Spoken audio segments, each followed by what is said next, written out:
Mirëmbrëma dashur teleshikues, mirë se vini në emisionin Qëndrim nga unë Tedi Mene këtu në ACTV USA. Sonte do të flasim për integrimin e Shqipërisë në Bashkimin Evropian. Zakonisht ne jemi mësuar që integrimi në Bashkimin Evropian dhe sa më afër të jemi është një peshore treguese e zhvillimit të vendit. Pavarësisht se ne dukemi çdo ditë sa më afër Bashkimit Evropian, zhvillimi i vendit në aspektin e brendshëm nuk duket se po ecën përpara dhe mirëqenia nuk po rritet. Ndaj na lind pyetja çfarë fshihet mbas kësaj propagande që na është ushqyer se Shqipëria po ecën mirë dhe një ditë do të jemi në Bashkimin Evropian të barabartë por si shumë vende të Europës. Për diskutuar këtë temë do të kem të ftuar online nga New Yorku zotin Dorand Vojka, drejtues të emisionit Bota Shqiptare dhe analist politik në media. I them mirë se vjen online në studion e ACTV. Tedi, të falenderoj për ftesën, urime për emisionin dhe është një kënaqësi. Atëherë, besoj se ja vlen ta nis me një pyetje pak të përgjithshme.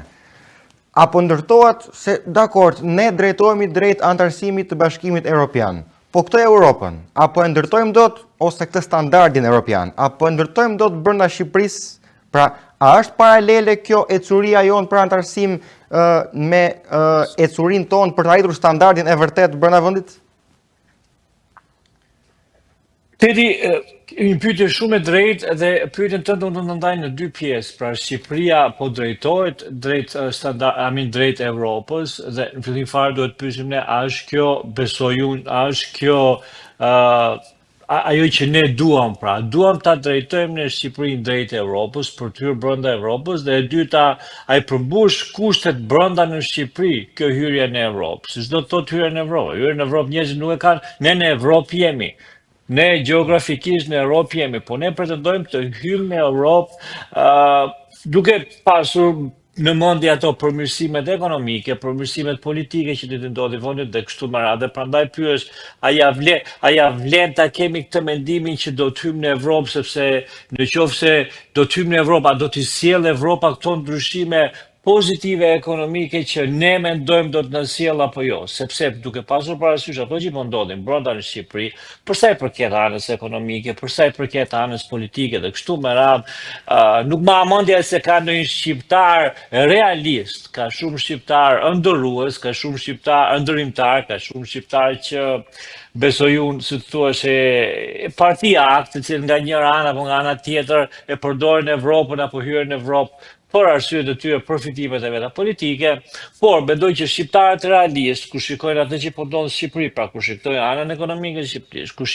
shikojnë pjekurinë politike të Shqipërisë, nuk besoj se ka ndonjë prej tyre të cilët mendojnë që ne jemi afër Evropës, pra asaj Evropës se të thuash imagjinare që ne kemi për Evropën, sepse nëse do të shikojmë edhe vetë Evropën përse, Tedi, nuk është se në Evropë kemi ndonjë demokraci të madhe, kemi demokraci derisa disa vende përmbushin ato që i kërkon Evropa, sepse kemi parë që edhe për karshi Hungarisë, për shembull, veç shteteve evropiane, ne kemi parë dinamika të ndryshme për sa i përket gati kërcënimeve të këtyre vendeve, mbajtjen e buxhetit dhe kështu me radhë, në mënyrë që ato të jenë të forcuara për të adoptuar disa politika evropiane të cilat ata nuk duan t'i adoptojnë. Duhet marrë pak parasysh dy mënyrat se si mund të hyjë një vend në Europë në kushte normale. Mënyra parë është të arrijë standardet. Është mënyra që supozohet që çdo vend të ndjeki. Dhe mënyra e dytë është me anë të lobimit. Pra duke u bërë pjesë, sigurisht në rastin tonë, duke u bërë pjesë e rrymave më të mëdha dhe rrymave të ndryshme në Europë, dhe duke ia plotësuar dëshirën atyre dhe në këmbim ata na ndihmojnë ne. Pra ka një farë pazari që ndodh dhe Shqipëria futet në Bashkimin Evropian. Pra kemi antarësim natyral dhe antarësim artificial. Në të dyja rastet, zhvillimi që të jep Bashkimi Evropian është i aksesueshëm. Tani pyetja ime është, nëse ne hyjmë artificialisht, a vlen kjo, sepse duhet kuptojmë pak që t'ja bëjmë të qartë edhe atyre që na ndjekin dhe gjithë qytetarëve të Republikës së Shqipërisë, që nëse qeveria jonë, mbase ne nuk futemi kurrë, nëse qeveria jonë arrin na fusë në Bashkimin Evropian, me këto kushte që kemi ne, çfarë mesazhi marrim për Bashkimin Evropian që një vend me këto kushte që kemi ne, pra në standard futet. Kemi patur edhe raste kur ka pas antarësime në Bashkimin Evropian nga shtete me standarde më të ulta sa ç'duhet. Pra nuk është një skenar i panjohur. Lobimi nuk është diçka e panjohur, diçka është luftë interesash. Kjo gjë ka një gjast të ndodhi. Sa e benefiqshme do të jetë ose sa do t'i aksesojmë ne ato frytet e Bashkimit Evropian ose një shtet X nëse antarësohet artificialisht më tepër me anë të lobimit dhe duke bërë pjesë rrymave të caktuara kundër versionit të zakonshëm natyral që ti bëhesh pjesë duke e merituar sepse ke zhvillimin dhe meritokracinë e dur. Kështu që sa më na vlej. Pra, përsëri vim tek ajo që unë thash në fillim, pra tek përfitimet që ne kemi nga Bashkimi Evropian. Dhe le të flasim pak për këto për të kuptuar se çdo na japi ne futja në Bashkimin Evropian, sepse jam shumë dakord me ty, Teri, kur thuaj që ka dy mënyra për ty në Bashkimin Evropian, pra është mënyra që thua është e drejt, mënyra e të qenit i barabartë me europianët dhe mënyra e lobimit apo mënyra e hyrjes nga dera prapa, si thua. Po edhe në çfarëdo mënyre, në mënyrën se si jemi ne, se le të flasim pak se çdo na sjell Bashkimi Evropian. Ëndra e shqiptarëve, do të thonë flasim pak për ëndrën e shqiptarëve se çdo të sjell Bashkimi Evropian, le të flasim pak për realitetin se çdo të sjell Bashkimi Evropian. Dhe në realitetin mund ta themi shumë mirë se kemi parë vende të tjera, të cilat kanë hyrë në Bashkimin Evropian, të cilat pak a shumë kanë qenë në nivelin ton, kanë hyrë në Bashkimin Evropian dhe çka ndodhur në kohën që këta vende kanë hyrë dhe ç'po ndodhet tani në këto vende që kanë hyrë në Bashkimin Evropian. Ëndra e shqiptarëve për Bashkimin Evropian është hyrja në Bashkimin Evropian sepse ne jemi pjesë e Evropës dhe një pjesë e shqiptarëve me të drejtë, që thuash, edhe pse ne gjeografikisht kemi qenë dhe jemi pjesë e Evropës, nuk kam ku të neve, ne kemi parë veten pak a shumë si të lënë më një anë nga Bashkimi Evropian dhe nga shoqërzori si të kemi pasur Shtetet e Bashkuara të Amerikës, se Bashkimi Evropian dhe Evropa qysh në kohët e hershme, qysh në kohët e Konicës, i cili e quante Evropën, ashtu siç e quante ai për të mos ta thënë në emision, për të mos ta thënë gjuhën e emisionit, ne kemi ndjerë një farë gati tradhtie nga Evropa, e cila na ka lënë më një anë, na ka lënë pas dorë dhe si thua është një dëshirë shumë e zjarrt e popullit shqiptar, ka qenë ajo dëshira e përkatësisë, pra ne i përkasim Evropës, ne jemi brenda në Evropë dhe kështu me radhë. Për sa i përket kësaj, besoj që kjo do të jetë një zhvillim i mirë pra për shuajtjen e kësaj ëndrrës së përkatësisë së shqiptarëve, sepse ne jemi në Evropë, i përkasim Perëndimit, i përkasim Evropës. Por nga ana tjetër, shqiptarët nuk kanë vetëm këtë, një prej arsyeve kryesore për të cilat shqiptarët hyn në Evropë është zhvillimi i ekonomisë dhe zhdukja e korrupsionit nga politika. Tani, përsa i përket zhvillimit, ka dhe shumë faktorë të tjerë, po përsa i përket zhvillimet ekonomisë, këto janë dy faktorë që unë besoj që çdo shqiptar i ka në mendje, sepse janë ato faktorë që çdo shqiptar u djeg sa më shumë përsa i përket asaj që po ndodh tani në Shqipëri. Përsa i përket zhvillimit ekonomik, të gjitha vendet që kanë pasur përkatësi siç ka Shqipëria, pra niveli i ekonomisë dhe përkatësi siç ka Shqipëria, nuk do të thotë që do të marrë ndonjë zhvillim jashtëzakonisht të madh ekonomik, sepse Evropa, Bashkimi Evropian, në radhë parë atë që bën, për shembull kemi parë këtë në Irlandë, edhe pse Irlanda ka pasur një nivel jashtëzakonisht më të lartë se ne kur hyn në Evropë. Kur hyn në Evropë të ngordh ekonominë kombëtare, dhe atë pak ekonomi prodhuese që kemi ne, dhe atë pak ekonomi kombëtare që kemi ne, Europa do na ngordh në moment. Pra në momentin që hyn në Evropë do t'i japësh të drejtën Evropës që ajo të ketë çelësat e ekonomisë tënde. Në radhë të parë. Në radhë të dytë, i jep Evropës direkt çelësat e pavarësisë tënde. Pra, nuk flas për nga ana politike, po në qoftë se Evropa nga ana ekonomike ka çelësat e ekonomisë tënde, sigurisht që Evropa ka dhe çelësat e pavarësisë tënde, sepse me anën e rubinetit të ekonomisë, ajo ta mbyll ekonominë dhe ta hap ekonominë sa herë të dojë ajo. Kemi parë këtë ta bëjmë me Viktor Orbanin, për shembull në Hungari, ku Viktor Orbani si thua është kundër agjendës LBTQ dhe sa herë që bëhen votime, i gjithë Bashkimi Evropian që thua shkon në Hungari dhe promovon palën në kundërshtarët të Orbanit. Kemi parë mbajtjen e buxhetit të Hungarisë, pra mos lirimin e buxhetit nga Bashkimi Evropian për Hungarinë, duke forcuar, duke munduar ta vendosin Hungarinë dhe Orbani me shpallë pas murit për të miratuar agjendën e LBTQ-s dhe kështu me radhë. Pra, Për sa i përket anës ekonomisë, unë nuk jam ndonjë proponent i fuqishëm që Bashkimi Evropian do të sjellë ndonjë zhvillim të madh ekonomie. Bashkimi Evropian mund të sjellë para, Bashkimi Evropian mund të sjellë një zhvillim artificial të ekonomisë.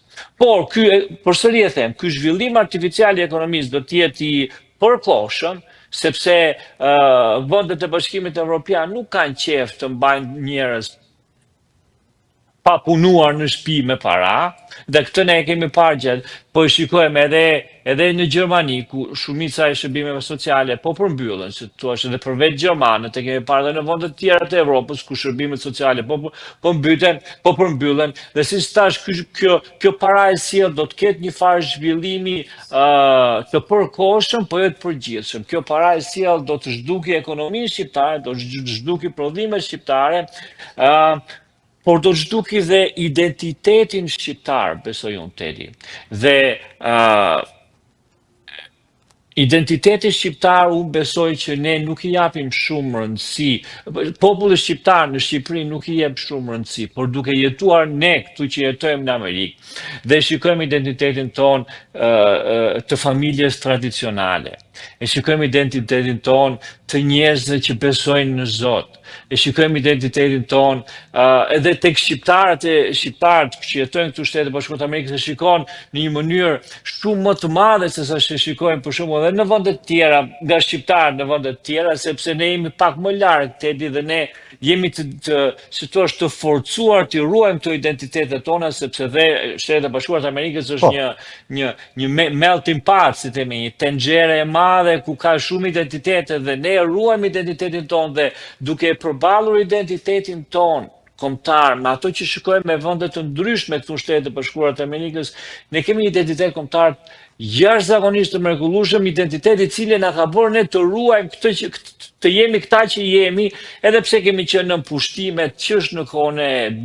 Romagëve, Bizantinëve, Turqëve, luftën e parë botërore, luftën e dytë botërore, është ky identitet që na ka ruajtur, na ka bërë ne të jemi ta që jemi dhe na ka ruajtur shqiptarin, ka ruajtur shqiptarin gjatë gjithë këtyre kohëve. I cili cënohet nga rrymat globaliste të cilat do përballemi kur të jenë në Bashkimin Evropian. Eksaktësisht, ky identitet jo cënohet, po ky do të zhduket, sepse dhe ne po shikojmë që tani, me thënë të vërtetën, me qeverinë Rama, ka nisur më përpara, I kemi parë ato frutet e këtij eksperimentit evropian, unë mendoj dhe që është në kohën e ka kohë, domethënë, mendoj që është me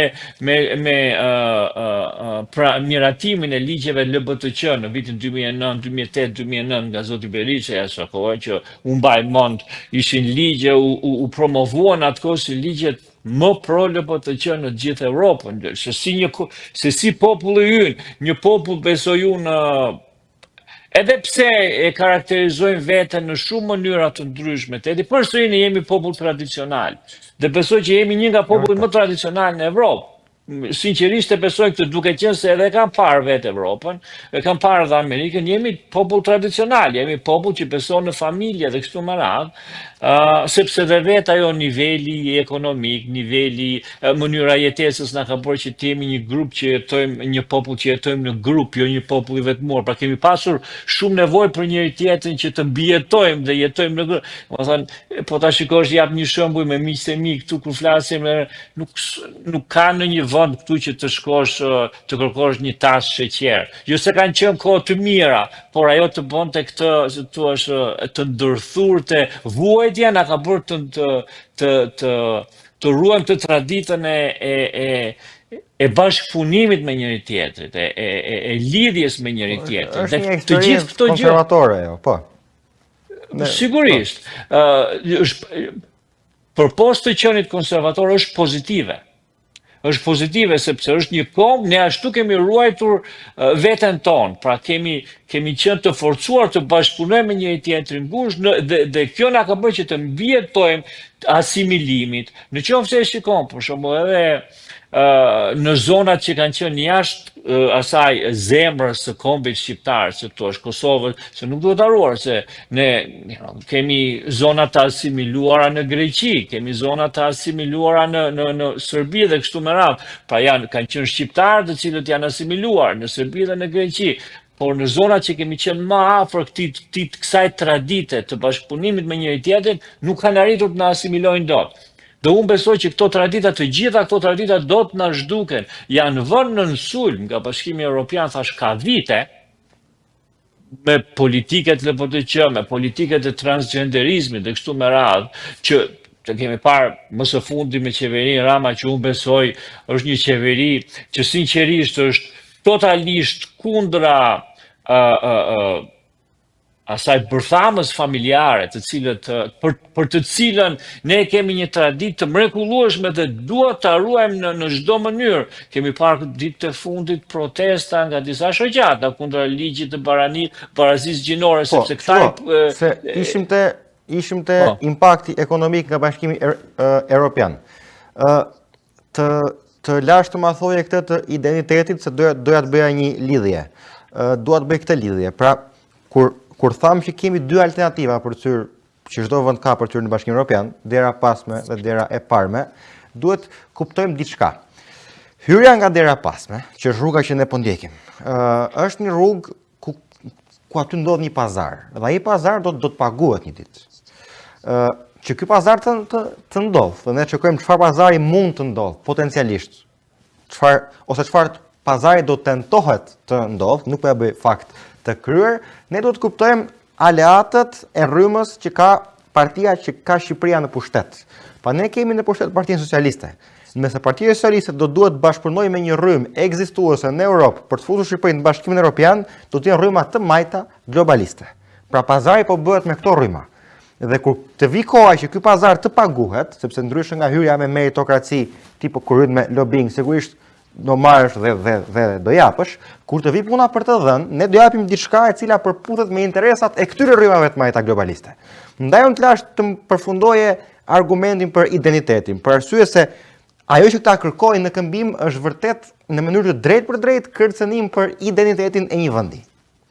Pra, jo vetëm hyrja në Bashkimin Evropian, po dyfish argumenti kur pretendojmë hyrje nga dera pasme me rryma që ne bashkëpunojmë. Do ishte ndryshe sikur qeveria jonë të ishte një qeveri e cila do të kishte tendencë të bashkëpunonte me rryma të tjera, më konservatore. Ishte edhe ky opsion. Kanë dhe ata lobimin e tyre në Europë dhe do ishte edhe kjo mënyrë. Fatkeqësisht nuk është ajo mënyrë. Kemi të bëjmë me këtë mënyrën që na rrezikon identitetin. Për sa i përket aspektit ekonomik, siç ju e thatë, formula e Bashkimit Evropian është ndërtuar që të krijohet në letër, flas. Nuk kam dalë akoma në jetë reale. Në letër, teori, është ndërtuar që një vend, pasi ka ato burimet e veta, kur futet në BE, krijon një farë balance mes varësisë jashtme dhe prodhimit të brendshëm. Që kjo formulë të funksionojë, duhet që vendi të ketë një farë standardi që ta ruaj veten. Pra, nëse fusim Amerikën në Bashkimin Evropian, për shembull, nuk ka lidhje. Por nëse do ta fusim, Amerika prapë mund ta ruaj atë çka prodhon ajo dhe mund ta ruaj pavarësinë e saj, sepse ka fuqi. Shqipëria është një pikë e vogël. Dhe kur është një pikë e vogël, e cila jo vetëm që po futet në një turm shumë të madhe, po futet pa merit, pra tendencë nga ka të futet më tepër me përqindje nga lobimi sesa ato janë të dyja bashkë, por më tepër me anë të lobimit, kjo Shqipëri nuk e mbron dot fare prodhimin vendas siç ju thatë, sepse realisht ne nuk po hym me merita të ardhura nga ky prodhim vendas. Për më tepër ne e shkatrojmë atë pa hyrë në Bashkimin Evropian. Unë shoh fermerët që i bëjnë produkte dhe i hedhin, sepse nuk përkrahen nga shteti. Shoh gjithashtu dhe rreziqet për klimën ekonomike nga monopolet që kemi. Dhe unë tani pyes, nëse ne një ditë do të hyjmë në Bashkimin Evropian, çfarë vërtet do të ndryshonte edhe nga aspekti i drejtësisë brenda vendit? Pra çfarë do të ndodhte edhe me korrupsionin? Apo vetëm do të centralizoheshe? Pra nuk do jetë më për të gjithë, sepse ne sot përballemi me sepse ajo rrjedh nga lart, përballemi me një atmosferë ku polici merr një rrëshqet, mjeku atje kërkon diçka në këmbim, mësuesi kërkon diçka në këmbim dhe politikani patjetër sepse ajo rritet nga lart. Në Bashkimin Evropian, standardet që Bashkimi Evropian vë, maksimumi do të krahasisin të shtresën e poshtme dhe do të ruaj shtresën e sipërme, sepse nuk ka mënyrë tjetër nëse ne antarësohemi nëpërmjet kësaj rruge, sepse për këtë dua një opinion nga ana juaj se është shumë e rëndësishme, sepse Partia Socialiste nëse e bën të mundur këtë do na dalë në fund edhe do i thotë gjithë opozitarëve, jo opozitës, gjithë opozitarëve, edhe zonës gri dhe i thotë e shikoni që unë kisha të drejtë se kështu bëhen gjërat. Ndërkohë këtu ka një farë propagande. Si mund të ma deshifrosh të propagandën edhe nga aspekti politik i brendshëm tani, sepse pash dhe tendencën që doje të je pak brenda. Teti, do të them dhe këtë për sa i përket ekonomisë që ne lamë edhe pa prekur, pak po duhet kuptojmë diçka. Për sa i përket ekonomisë shqiptare është shumë e brisht. Por në këtë ekonomi të brisht, disa biznesmenë nuk po flas këtu për ata oligarkët të cilët të thuash o pastrojnë para, o bashkëpunojnë me qeverinë për bizneset e tyre etj. Megjithëse mund t'i fusim edhe këtë grup mund ta fusim këtu, domethënë te kjo që do them, po unë nuk e kam hallën tek ata. Unë e kam hallën tek ata njerëz të ndershëm, të cilët me paratë e tyre, me mundin e tyre, me diesën e tyre kanë ndërtuar një biznes të vogël, kanë ndërtuar një ekonomi të vogël.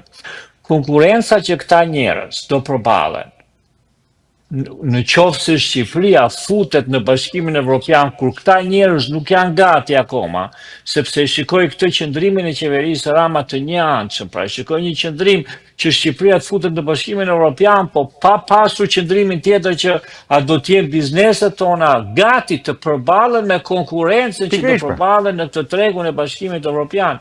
Dhe më thotë është artificiale futja.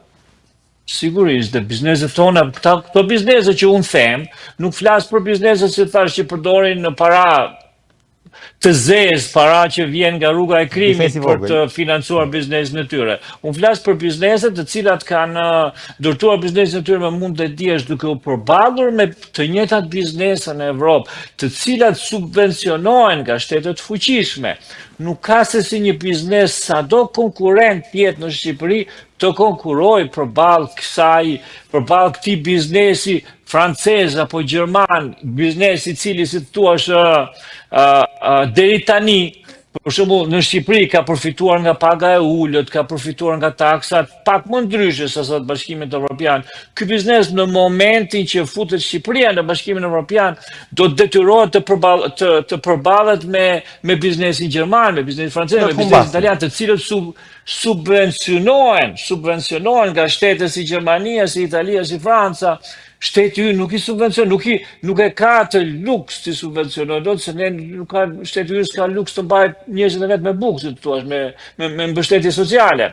Kështu që është kjo pjesë e biznesit, është kjo pjesë e ekonomisë shqiptare, e cila besoj unë do të përveç asaj ekonomisë tjetër, të cilat do të dizajnohet nga Bashkimi Evropian. Pra, unë e përmenda Irlandën jo pa qëllim, sepse fermerët irlandezë kanë një nga fermerët më të famshëm në botë. Me të hyrë në Bashkimin Evropian, Bashkimi Evropian ja ndaloi prodhimin e qumshit. Pra, prodhimin kryesor të tyre ja ndaloi dhe si thua, ekonomia e tyre u shkatrua. Të njëjtën gjë do të bëhet në Shqipëri, dhe atë pak prodhim që kemi në radhë të parë do ta dizajnojnë sikur nuk do duhet të bëhet, sepse Bashkimi Evropian thotë prodho këtë dhe këtë do prodhosh, nuk prodhon dot gjë tjetër në radhë të parë, dhe në radhë të dytë konkurrenca do të mbys të gjithë këto bizneset e shqiptarëve, të cilës së paku deri tani kanë krijuar një farë klase ose shtrese të mesme, një farë shtrese që ka një farë shtrese biznesi, e cila si thua në atë rrëmuin e Shqipërisë është si një lule në një gërmadhe, e cila po mundohet sepse ardhmja ajo është biznesi, nuk është ardhmja shteti. Nuk kanë mbaruar ato kohë ku të mendosh që ke një shtet të fuqishëm ose shtet të mirë edhe shteti nuk ka të bëjë me të armën e njeriu të fare. Ne akoma në Shqipëri fatkeqësisht e kemi këtë se shumica e njerëzve do të punojnë në shtet dhe kështu me radhë, por shteti nuk është e ardhmja, biznesi është e ardhmja.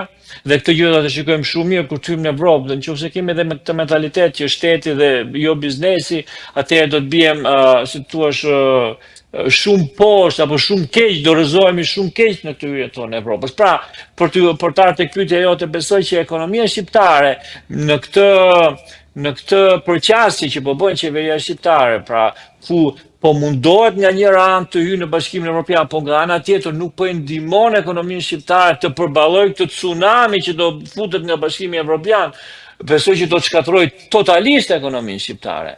Atëherë pse bëhet kjo? Apo është, për mendimin tim, ky është guri i fundit, sepse pushteti në Shqipëri, sigurisht edhe me hetimin ndaj zëvendës kryeministres, besoj se janë në një fazë rreziku ku ajo lëvizja fundit, ose për të mbyllur, ose për të bërë harresën e së shkuarës, pra ka ndodhur çfarë ka ndodhur gjithë këto vjet, lëvizja të gurin e fundit dhe e fut Shqipërinë në BE dhe pastaj thua që unë ju futa në BE, lëreni çfarë ka ndodhur. Le të shikojmë përpara. A është një lëvizje strategjike politike kjo për të hequr atë llumin që është bërë shtres nga Partia Socialiste ndër vite? Ekziston si opsion? Po, kuptoj, po unë besoj që kjo, jo vetëm kjo është sigurisht që është një pikë shumë strategjike, po, sepse ne të mos harrojmë për ne që si thua kemi jetuar dhe në kohën e komunizmit, nuk do të harrojmë që Partia Socialiste ndroi emrin nga Partia Socialiste, nga Partia Punës Shqipërisë, Partia Socialiste, Partia Komuniste ka vazhduar, domethënë është e njëjta parti. Pra, normalisht që dhe kjo është një nga pikat, ne ju futëm edhe pse me atë të shkuar tonën të erë, të ndyrë, mund të themu, ne ju futëm përsëri ne ishim ata që ju futëm në Bashkimin Evropian dhe kështu me radhë, pra sigurisht që kjo ka diçka, një tingëllim pozitiv për sa i përket asaj që mund të mendojnë njerëzit dhe sigurisht është një pjesë e kësaj, po unë mendoj që kjo lufta për futjen në Bashkimin Evropian është diçka pak më dhe e kërkuar në këtë mënyrë nga oligarkët, besoj unë, jo nga Partia Socialiste, po nga oligarkët është, sepse oligarkët janë ata që drejtojnë Partinë Socialiste. Nuk është, Partia Socialiste është një parti oligark, është siç janë shumica e partive në Shqipëri, por Partia Socialiste, me që ka kaq shumë vite në pushtet dhe ka krijuar këtë powerhouse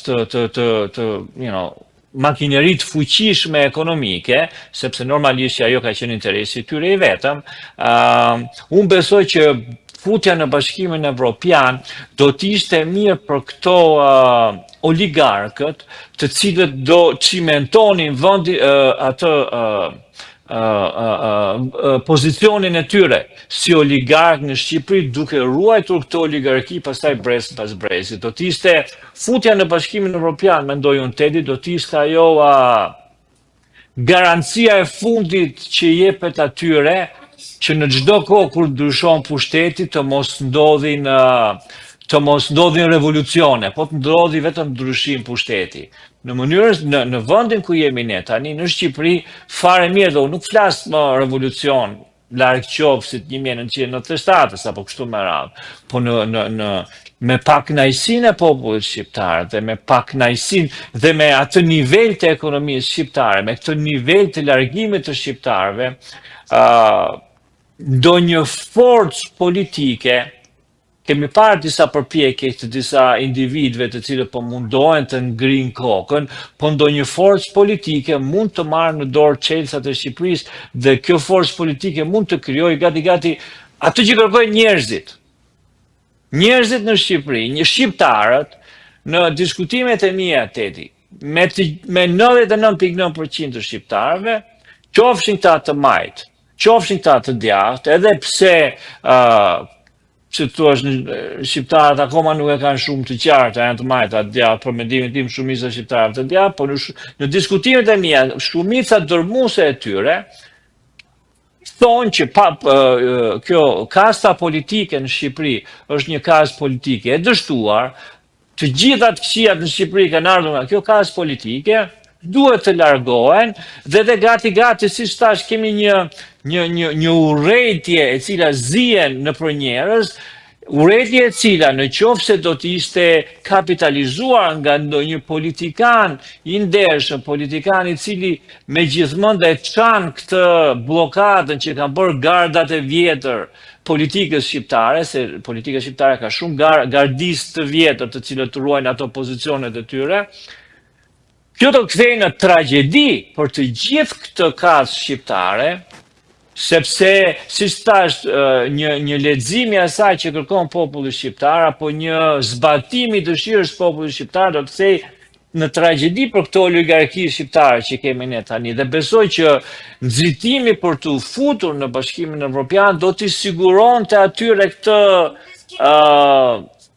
këtë ndryshim pushteti, këtë ndryshim karikës dhe jo ndryshim pushteti gati. Pra, njerëzit nuk do të arrinin kur në atë gjendje në tyre për të ngritur në këtë revolucion, si që them unë, sepse do të kiste një farë sigurie sociale, pra pensioni social nuk do të ishte më në 100.000 lek, po do bëhet 300.000 lek, si të thuash. Evropa të mban me buk, po nuk të jep kur pavarësi, të mban me buk aq sa të mos të ngrish kokën, si të thuash, aq sa mos të rrezikosh pushtetin.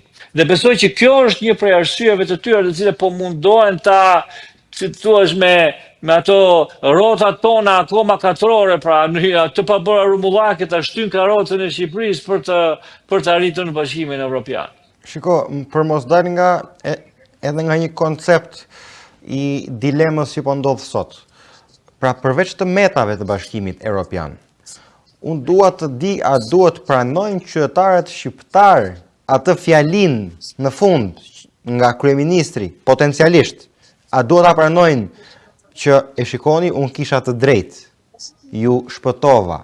Edhe këtë duhet ta lidh pak për ta ndryshuar pak pyetjen se këtë ta bëra në një formë më tjetër. Dua të shikoj edhe ato që po ndodh sot. Sot po ndodh një thirrje ndaj opozitës, pra nga pushteti ndaj opozitarëve që qetësohuni dhe na lini të bëjmë punën tonë sepse jemi shumë afër duke futur vendin në Bashkimin Evropian. Me fjalë tjera, rrini urt, heshtni se jemi duke ecur mirë me ato lobimet tona. Tani dua të di si duhet të reagoj një opozitë e shëndetshme. E marrim sikur Bashkimi Evropian është ëndra më e bukur që mund të ndodhë. Pa nuk po merrem me analizën e Bashkimit Evropian tani. Folëm për atë, i tham gjëra tani kemi hyrë në politikë të brendshme. E zëm sigur është një kryevepër ajo. Tani realisht, si do të reagojë një opozitë e shëndetshme, nuk po flas për Partinë Demokratike, po flas në parim, një opozitë e shëndetshme, imagjinare, si duhet ishte. Si do të reagojë përballë partisë në pushtet, pasi ajo mbas gjithçka që ka bërë, tenton që t'i vëri një mbulesë tavolinë e sipër, e thotë shiko, ta dishtrojmë darkën sepse gjithçka është mirë. Si do të reagojë opozita e shëndetshme 1 dhe një popull me reagim të shëndetshëm 2? Çfarë mendimi ke? Unë mendoj se duhen ndarë gjërat. Pra politika e jashtme e Shqipërisë duhet të jetë një politikë e cila ose dhe politika pro Bashkimit Evropian Shqipëri duhet të jetë në qoftë se shqiptarët dhe unë nuk e di sa të gatshëm janë shqiptarët, pra sa i është sqaruar shqiptarët, pra sa kemi atë pjesën e parë të emisionit, sa i është sqaruar shqiptarëve Bashkimi Evropian dhe sa të gatshëm janë shqiptarët për Bashkimin Evropian, por duke asumuar që shqiptarët janë pro Bashkimin Evropian, duke pasur parasysh të gjitha këto, si opozit, besoj që për sa i përket Bashkimit Evropian, politikës së jashtme për të hyrë në Bashkimin Evropian, unë do krijoja një komision në mënyrë që të bashkëpunonte me qeverinë në çdo parlamentar apo një komision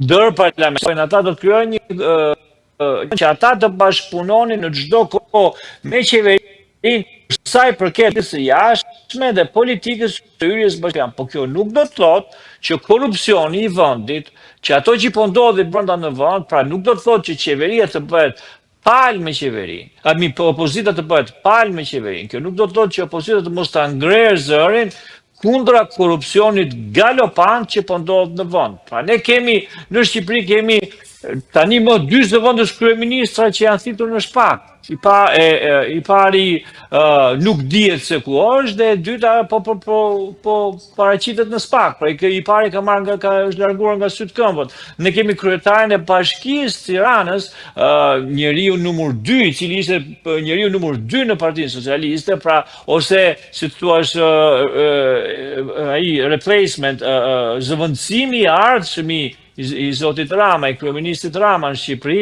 është në burg. Për korrupsion, nuk është në burg se goditi me gur pa dashje apo shtypi njëri me makinë larg qoftë, me thënë gjëra të, është në burg zotëria për korrupsion. Pra ne kemi komplet Partinë Socialiste. Unë besoj që në qoftë se këta njerëz të fuqishëm janë disa në burg për korupcion, disa në procesin për të futur në burg për korupcion. Ne kemi parë shumë bashkëpunëtor të zotit Rama, zotin Tahiri, zotin Beqja dhe kështu me radhë. Nuk do të harruar që zoti Rama nuk erdhi dje në pushtet, ka 12 vjet, pra kemi parë të gjithë gati shumicën e kupolës drejtuese me cilën zoti Rama ka qeverisur të përfundojnë në burgje për korupcion. Atëherë si mund t'i kërkojmë ne opozitës që kjo opozit të bëhet pjesë e këtij, të mos flas dhe të bëhet pjesë e këtij korrupsioni me qeverinë. Opozita për këtë është aty. Unë biles jam i mendimit që opozita do të jetë shumë agresive kur vjen puna tek politika e brendshme. Problemi që ka opozita në Shqipëri është që, si të thash, janë ato gardistët e vjetër të pushtetit, të cilët thua kanë humbur besimin në popull, se në qoftë se do të kishim një opozitë të vërtet, e cila kishte besim në popull, në Shqipëri sot do të kishte revolucion, sepse thash kemi parë njerëz shumë të afërt me kryeministin, të cilët janë ose në burg ose drejt rrugës për në burg. Qeveria do të kishte rënë me kohë. Partia Socialiste tani më në një botë normale do të ishte drejt një rindërtimi të saj. Pra, largimit e Edvin Ramës, largimit të kësaj kaste të burgut dhe ardhjes së ftyrave të reja që jam shumë i bindur që në Partinë Socialiste ka, po dhe atje si në anën e djathtë janë ato gardat e vjetra të cilat nuk të lejojnë të bësh ajër, të ngrihesh të bësh ajër, sado që të kesh integritet, dhe fatkeqësisht jemi në këtë situatë ku kjo qeveria totalisht e korruptuar i kërkon një opozite fatkeqësisht të pafuqishme të pushoj sepse ne po shkojmë Bashkimin Evropian, se çdo të thotë kjo nuk e di, si mund pushoj një opozitë që shkojë në Bashkimin Evropian, se ç'lidhje ka pushimi i opozitës, pra mbyllja e gojës opozitës dhe mosfolja e opozitës për sa i përket korrupsionit të qeverisë dhe hyrjes së Shqipërisë në Bashkimin Evropian, unë këto nuk e shikoj. Pra, nuk e shikoj që të ketë ndonjë lidhje. Rryma mediatike, duket sikur kemi pushtetarët që po çojnë vendin drejt ëndrave dhe krahun tjetër kemi një krah i cili nuk do që Shqipëria të zhvillohet. Pra kështu po bëhet reklamimi në fund të ditës. Dhe kemi opozitën që del dhe denoncon ca fakte, që për mendimin tim të denoncosh fakte specifike, por mos të formosh qasje, është muhabet tavolinash, është muhabet kafesh. Pa dalësh para popullit të denoncosh një vjedhje dhe ta lësh me kaq argumentin dhe bisedën është e pavlefshme. Sepse nga krahu tjetër është shumë e thjeshtë që atë hidhet poshtë, ai thotë jo, ky thotë po, përzihen gjërat, pa duhet aty ka një balancë që bëhet mes argumenteve që janë fakte dhe krimit të qasjeve. Po nuk është në dorë. Kjo balanca është kështu, pra ka shumë, ë? Edi, ti Tedi më falë, të thojë diçka sepse më ngritë një pikë shumë të rëndësishme. Në ratë parë do të thojë nuk është në dorë, nuk është puna e opozitës, dhe unë për këto nuk i vë shumë faj opozitës, nuk është puna e opozitës të ndërtoj çështje gjyqësore. Që opozita bën atë denoncimin po, denoncimin, me thotë vërtetën, sido që çmendim kam unë për zotin Berisha, për opozita. Opozita ka denoncuar, biles, unë them edhe këtë tjetën që opozita e ka bërë gati këtë denoncimin aq në mënyrë, sepse ai shumë denoncime ka bërë kundra kësaj qeverie, sa është bërë në mënyrë bajate dhe tani ta më se denoncon opozita, se nga që si puna saj që kur shef shumë të zezën, të ashtu syri me të zezën, por ato që do doja shtoja ishte tek media, sepse përmendë diçka me median. Tedi, duhet të kesh diçka parasysh.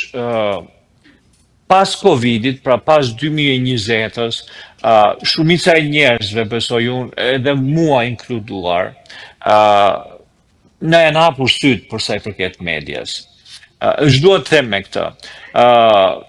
Gjatë Covidit pam një manipulim total të popullsisë dhe media totalisht bashkëpunonte me qeveritë, çdo vendi në botë, po flas Shqipëri, po dhe këtu në Amerikë në kështu me radhë, për t'i mbajtur njerëzit të mbyllur, për t'i vaksinuar njerëzit, për të kaluar të gjitha të periudhë të era të cilët ne e kaluam.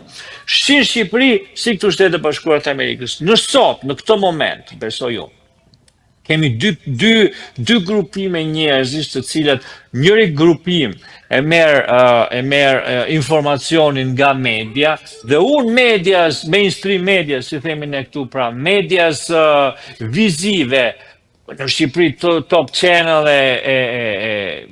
TV Klan e kështu me radhë, unë tek ato nuk shoh asnjë lajm.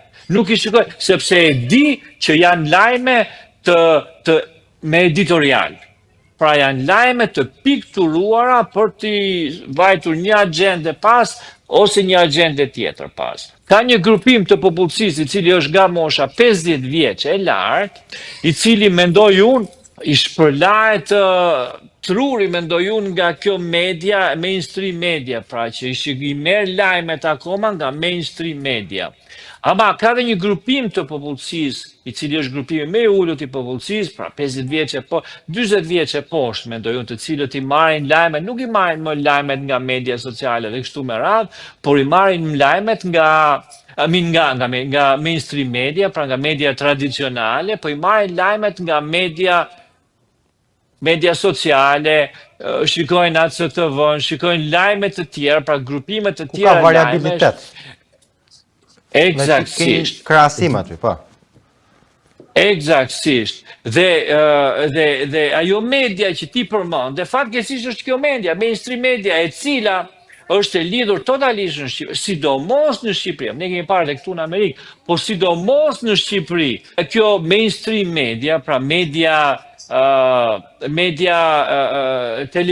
vizive, është totalisht në bashkëpunim sepse pronarët e saj janë të detyruar për vetë atë modelin ekonomik që është ndërtuar në Shqipëri gjatë gjithë kësaj kohe, janë të detyruar ti bëjmë furçe për të folur shqip, ti bëjmë furçe qeverisë në mënyrë që qeveria t'i lejojë këtyre pronarëve të ndërtojnë, të vazhdojnë bizneset e tyre. Shembullin më të bukur e pam kohët e fundit me News 24, Balkan Webi, News 24, ku ata nuk i ranë violinës mesazhon ashtu siç duket, dhe qeveria i prishi të gjithë komplekset turistike, një pjesë të kompleksit turistik që ata kishin. Pra këto janë thjesht kërcënimet e qeverisë, të cilët e detyrojnë këtë lloj media të shkojnë nga pas. Nga ana tjetër pastaj kemi edhe median e ACTV-s, apo kemi edhe media të tjera të cilat sa po vjen dhe po bëhen më të fuqishme, sepse japin mundësi njerëzve të dëgjojnë një lajm pak më ndryshe nga ai që dëgjojnë nëpër këto media. Japin mundësi njerëzve me të ftuarit të shikojnë një lajm si thua, të papaguar nga lobimet e ndryshme, nga interesat e ndryshme. Në qoftë se shikon, për shembull tani unë e kuptoj, po përpara nuk e di, edhe unë shikoja për shembull opinionin e Blendi Fevziut, opinioni, ziesh një diskutime e gjëra. Ama po ti shikosh njerëzit të ftuar, njerëzit të gjithë të ftuar ishin pjesë e OJQ-ve, kryetarët të OJQ-ve, kryetarët të kësaj, kryetarët të asaj. Edhe shikoj kishte titullin kryetari i kësaj, kryetari i asaj. Dhe i dje, për shumë, kur unë nuk i dje se si këto funksionon, e thoja, po ky njeri me vlerë, kryetari i kësaj, kupton, kryetari i shoqatës së gruas, për shembull. Por, më pas duke kuptuar se kush i sponsorizon të këta njerëz, kush fshihej pas këtyre shoqatave, kuptoja që ai mesazh që këta jepnin dhe nga televizionet për shkak më të mëdha, në televizion që shikohen më shumë nga njerëzit, ky mesazh që këta japin është mesazh i cili është mesazh i retushuar, është mesazh i cili nuk është për të mirën e popullit shqiptar, është për të mirën e këtyre organizatave, këtyre OJQ-ve, e qeverisë, e cila i financon këto dhe prandaj të them, ajo lloj media duke bërë këtë lajm që dhe ti e the, pra duke i bërë fresk qeverisë me këtë lajm dhe ti e the, ajo nuk bën gjë tjetër veç se dhe me të ftuarit e tyre, pra nuk bën gjë tjetër veç se çojnë ujë në burimin e tyre. Ndërsa mendoj që kemi një farë shprese në për këto, unë shikoj edhe shumë njerëz të kenë kanalet e tyre online, shumë njerëz të shprehen online, ka njerëz podcast dhe kështu me radhë. Kjo është diçka besoj shumë pozitive e cila do ta kundërbalancojë atë faktin dhe shumë shpejt në Shqipëri do të kemi një grupim njerëzish të cilët nuk do të jenë më këta. Fatkeqësisht po dhe si thua mosha do kalojë dhe këta njerëz për 10, 20 30 nuk do t'jenë më njerëzit të cilët do bëjnë politikë, do t'jenë njerëzit e sotëm të podcasteve, do t'jesh ti, mosha jote dhe kështu me radhë, këta njerëz nuk do t'a kenë më këtë trush për lajën e këtyre medjave dhe besoj unë që te këta njerëz do shikohet e ardhmja titeri. Prandaj them që edhe me politikat e Edvin Ramos nuk ka rëndësi se sa politika, se si shiten këto politika. Këto politika shiten në mënyrë të tillë sepse këto politika janë politika të gardës së vjetër, se dhe Edvin Rama aty hyn. Nuk do të harruar Tedi që dhe Edvin Rama ka që në 97-ën, 98-ën është në pushtet në Shqipëri. Nuk është Edi Rama që ka ardhur, para është një njeri i cili i ka shërbyer ndaj gardës së vjetër, i ka kryer të gjitha ritualet ndaj gardës së vjetër për të ardhur aty ku është, sepse nuk të lejon të vish aty ku është Edi Rama, sidomos nga ana e Partisë Socialiste, pa i shërbyer gardës së vjetër.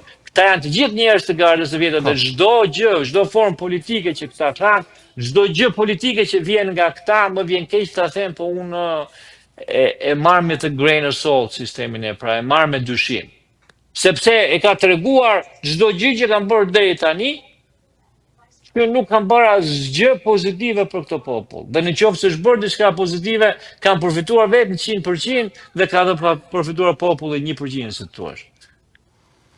Atëherë, si fillim është shumë e vërtet. Shoh edhe një bashkëpunim super të lartë kur vjen puna për entry barriers, për figura të reja ose për një ndryshim ose për diçka të re të pa njohur për ta. Parasisht mund një diçka e re mund të transformohet shërbyes i tyre, por kur ka entry barriers nuk ka asgjë të re dhe pik mbaron. Nga krau tjetër, e përkrah mendimin për mediat, pra edhe kur e puna për temën e sotme për antarësimin e Shqipërisë në Bashkimin Evropian, njerëzit duhet të kenë mendimin e tyre të pavarur, por i vetëm të bazohen në lajme bazë, por të shohin gjërat më në themel dhe pastaj aty le të marrin vendimin e tyre. Nëse një pjesë prej tyre prap u pëlqen antarësimi, një pjesë nuk u pëlqen, një pjesë i pëlqen antarësimi artificial, apo ashtu edhe lloji tjetër, është mendimi i secilit qytetar, por pasi të ketë aksesuar informacionin. Pra jo i gënjur. Pastaj qëndrimin e tyre, patjetër që ne nuk kemi kundër qëndrimit të tyre, por ne jemi kundër qëndrimit falso ose kur qytetarët e Shqipërisë gënjehen. Dhe si qytetarët e Shqipërisë, me qira fjala, këto lajmet bazë gënjejnë dhe një pjesë të diasporës që rri e shkëputur dhe duke parë nga diaspora, pa ata që nuk informohen, thonë, shiko, po ecën zhvillimin në Shqipëri, shohin ca pallate nga diaspora, shohin ca reklama turistike dhe thonë po ecën Shqipëria. Është po e njëjta gjë. Vetëm ata kemi një stres që gënjehet brenda, një stres që gënjehet jashtë. Të dy kanë potencial që po të shohen, ta ndryshojnë vendin. Tani, drejt fundit, tham rreziqet që ka antarësimi në Bashkim Evropian, pa u marrë me cilën derë po hym. Rreziqet që ka për çdo vend. Tham që kur hym në Bashkimin Evropian duhet të kemi themele shumë të forta që të ruajmë atë balancën që është supozuar te formula e Bashkimit Evropian. Nëse do ta dëshirojmë antarësimin, nëse nuk e dëshirojmë, tjetër pjesë. Nëse populli i ta dëshiroj, duhet kuptojë që duhet të ketë themele të forta. Themelet e forta ne nuk i kemi, sepse ne jemi duke folur për një hyrje artificiale. Nga krau tjetër, pavarësisht çfarë ndodh në të ardhmen, unë do dëshiroja të ndaj mendimin ose të jetë edhe një farë thirrje për popullin që asgjë nuk lahet me antarësim. Problemet që kanë ndodhur nuk lahen me antarësim. Antarësimi në Bashkimin Evropian nuk do zgjidhë problemet e pronave. Antarësimi në Bashkimin Evropian nuk do zgjidhë varfërinë. Antarësimi në Bashkimin Evropian nuk do zgjidhë parat e vjedhura nga populli shqiptar në gjithë këto vite, nga çdo krah politik. Nuk i zgjidh Bashkimi Evropian. Edhe për atë pjesë të shoqërisë që do zgjedhë Bashkimin Evropian, edhe nga dera pasme, unë dua të them vetëm këto 2-3 gjëra. Le të hym, dakord, shumë mirë, këmbë mbar, ama mos të harrojmë këto gjëra. Pra mos të harrojmë të shkuarën me idenë që let's move on, të ecim përpara se e ardhmja është e ndritur. Nuk ka të ardhmë e ndritur pa themelin e të shkuarës, nuk ka të arme të ndritur pa identitet kombëtar dhe nuk ka të arme të ndritur me persona që nuk përbëjnë besueshmëri. Jo se ne jemi kundër integrimeve, jo se ne jemi kundër përparimit, por se kjo është e vërteta. Opozita vazhdoi punën e saj, shpresojmë në të ardhmen të kemi një opozitë më të shëndetshme, për arsye se është jo efektive në shumë raste. Shpresojmë shohim sa më pak pazare ndërmjet dy krave, sepse kur vjen puna tek ato barrera që tham, e shohim bashkëpunimin shumë të lartë, ndërsa kur vjen puna për gjëra që mund të shërbejnë realisht popullit, e shohim shumë të ulur, sepse interesi është personal dhe secili qytetar le të informohet në mënyrë të pavarur. Tani, për ta mbyllur, ke ndonjë gjë në fund për të shtuar si tip përmbledhje ose konkluzion ose një thirrje që do të bësh? Teri, unë sikur të gjithë këtë emision, jo vetëm këtë emision, po shumicën e kohës që unë shpenzoj online apo shpenzoj në televizionet shqiptare, sikur ta përmbledh në faktin që ne po mundohemi të japim syt njerëzve. Ne po mundohemi të japim syt njerëzve në shumë unë dhe ACTV-ja sigurisht që ka pasur këtë mision, ka kohë. Po dhe unë, po mundohem të japim syt njerëzve. Si po mundohemi të japim, duke dhënë një lajm pak më ndryshe nga besoj unë, nga ato që ata dëgjojnë për ditë. Po duhet keni parasysh, njerëzit duhet keni parasysh dhe diçka që dëgjojnë dhe lajme ndryshe, po lajme ndryshe që thua kanë atë pagesën nga prapa. Në mënyrë edhe dikush që e thot lajmin ndryshe, e thot për të marrë audiencën e atit që e thot lajmin ndryshe pa pagesë. Pra që e thot lajmin ndryshe si puna jonë, që nuk paguhemi. Ne e themi lajmin ndryshe sepse kemi dashuri për vendin, kemi dashuri për njerëzimin dhe kështu me radhë. Unë kam mësuar diçka Tedi kohët e fundit për të mos ta zgjatur për minutazhin e emisionit, po kohët e fundit pas luftës në Gazë kam mësuar diçka. Dhe me neveri pash disa ditë përpara që një grup deputetësh, dy partijak, gjithë partijak Shqipërisë ishin bërë pjesë e këtij koalicionit për pro-izraelit dhe deputetë të cilët nuk thanë gjë, as një lloj gjëje gjatë këtij 2-3 vjeçarit të këtij zallmaje që ndodhi në Gaza. Janë bërë pjesë e këtij, si ishte fondacion.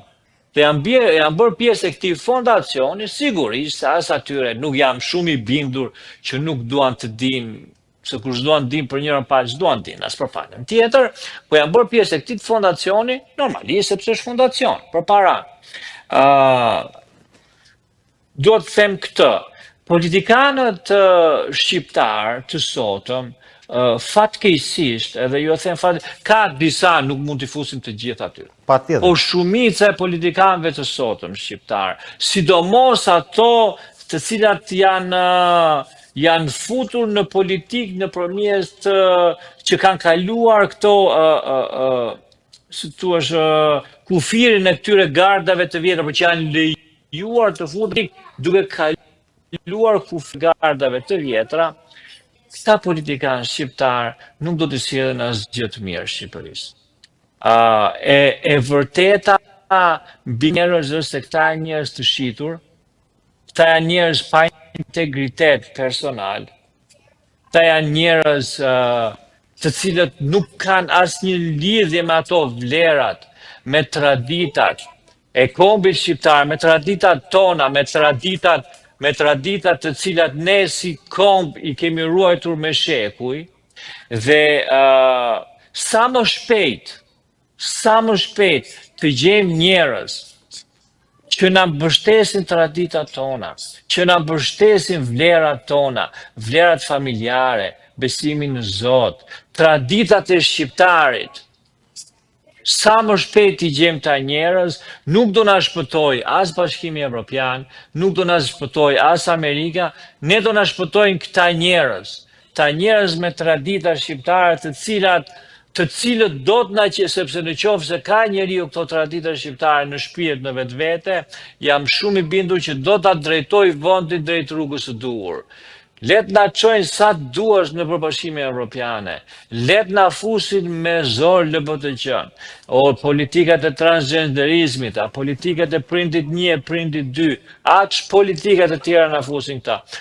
Këto nuk bëjnë gjë tjetër, vetë se sjellin erozion në kulturën tonë, në traditën tonë, dhe unë ju garantoj, këto nuk do të përqafohen nga kombi shqiptar. Sado që njerëzit mund të duke, sado që ne mund të si thua, mund të miratojmë si ligje, a ligji u kaloa, ligji u miratuan aty. Po jam shumë i bindur që nëse shkon në çdo qytet shqiptar dhe i pyet që mendon për këtë ligjin e barazisë gjinore, jam 1.000.000% që shumica e këtyre njerëzve do thonë çan këto puta ligje. Nuk e kemi hallin ne ke ligji barazisë gjinore, ne kemi hallin të gjejmë punë, ne kemi hallin mos na vriten njerëzit në qendrën e rinasit, në mes të ditës. Ne kemi hallin të mos na largojnë fëmijët, se Bashkimi Evropian që ne nuk e prekëm pak, se më kaloi dhe mua nga mendja, po puna e parë që do bëhet kur të hyjë në Bashkimin Evropian Shqipëria do të jetë largimi masiv, bëhet brain drain. Do të largohet truri i Shqipërisë. Pasi jemi duke u futur artificialisht. Se po të ishim vërtet ne zhvillim, nuk do largoheshim vënda, do thonin do hymë në BE dhe do nisi, ja, ne po futemi artificialisht, dhe do jetë një pasaport. Urdhro, largo, mundësi. Po të ishim vetë në zhvillim, ne nuk do të donim të në Bashkim Evropian. Populli shqiptar me vlerat që ka, nuk është një lloj si populli, që të themun ty, francez me vlerat e veta. Ne kemi më vlerat forta, tradicionale dhe kështu më radhë. Nuk do të hynim ne. Në qoftë se do të ishim në një gjendje ekonomike më të fuqishme, që s'do kishim nevojë, se në qoftë se nuk ke nevojë për nga ana ekonomike për Bashkimin Evropian, nga ana ushtarake nuk kemi nevojë, se jemi në NATO. Domethënë nga ana e mbrojtjes nuk ke nevojë.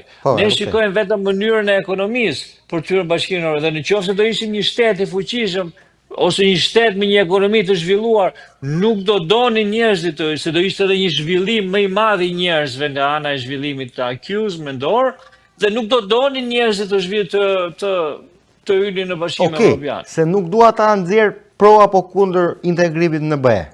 Dua ta nxjerr populli të jetë i vetëdijshëm, të zgjedhë si doj. Të jetë i vetëdijshëm, një, dhe e dyta, mos kemi, nëse do të ndodhi, mos kemi gjëra artificiale. Or jashtë, o futur brenda në mënyrë natyrale. Nuk po them pro kundër, atë e di njerëzit. Por jo gjëra artificiale, jo mashtrime, jo gënjeshtra. Falenderoj shumë që ishe me mua në këtë emision për të folur me ndordhit e reja politike, sepse kjo është një temë që po diskutohet shumë në ditët e sotme, e cila prek edhe vlerat se si po ndryshojnë në krejt botën dhe në histori, prek klimën e brendshme ekonomike dhe biznesit të Shqipërisë, prek integrimin e Shqipërisë në Bashkimin Evropian, si përdoret kjo strategjikisht në politikën e brendshme dhe impakte të ndryshme dhe mekanizma të ndryshme që ndikojnë në popull për të marrë këto vendime. Falenderoj shumë për analizat e tua dhe mendimet e tua, të cilat ishin të drejtë për drejta, dhe për këtë të falenderoj, se ishin të drejtë për drejta, nuk janë të varura. Ti e the mendimin në mënyrë transparente, siç e mendon ti, dhe sigurisht dikush po mos jetë dakord, po ai konflikti konstruktiv sjell konsensus. Ndërsa ai mashtrimi sjell mungesë reagimi dhe populli vazhdon zgjidh bukën para lirisë. Shpresojmë që populli zgjidhi lirinë. Falenderoj shumë që ishe këtu, falenderojmë gjithë që na ndoqën. Ky ishte emisioni Qëndrim nga unë Teddy Mene në ACTV USA. Ju uroj mbrëmjen e mirë dhe shihemi sërish të shtunën e ardhshme në mbrëmje. Faleminderit dhe edhe një herë mbrëmje të mirë. Faleminderit për ftesën, Teddy. Përshëndetje.